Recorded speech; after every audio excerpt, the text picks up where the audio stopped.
கோவை அரசு மருத்துவமனையில் நோயாளிகளுக்கு உணவு எடுத்து செல்வதற்காக ரோட்டரி கிளப் சார்பில் பேட்டரி ஆட்டோ வழங்கப்பட்டுள்ளது.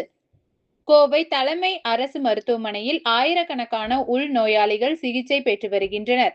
அவர்களுக்கு உணவு எடுத்து செல்வதற்காக ரோட்டரி கிளப் ஆஃப் சவுத் சார்பில் 2.25 லட்சம் மதிப்பீட்டில் பேட்டரி ஆட்டோ வழங்கப்பட்டுள்ளது. கோவை அரசு மருத்துவமனை முதல்வர் கீதாஞ்சலி, மருத்துவமனை இருப்பிட மருத்துவர் சரவணப்பிரியா ஆகியோர் முன்னிலையில் ரோட்டரி கிளப் தலைவர் பொன்ராஜ் மற்றும் ரோட்டரி கிளப் உறுப்பினர்கள் இதனை வழங்கினர். இது குறித்து ரோட்டரி கிளப் சவுத்தின் தலைவர் பொன்ராஜ் கூறுகையில், கோவை அரசு மருத்துவமனையில் பேட்டரி ஆட்டோவை வழங்கியதாகவும், இது இங்கு சிகிச்சை பெறும் நோயாளிகளுக்கு உணவை எடுத்து செல்ல வசதியாக இருக்கும் என்று தெரிவித்தார். மேலும் பிரேத பரிசோதனைக்கான காடா துணியையும் வழங்கியதாக தெரிவித்தார்.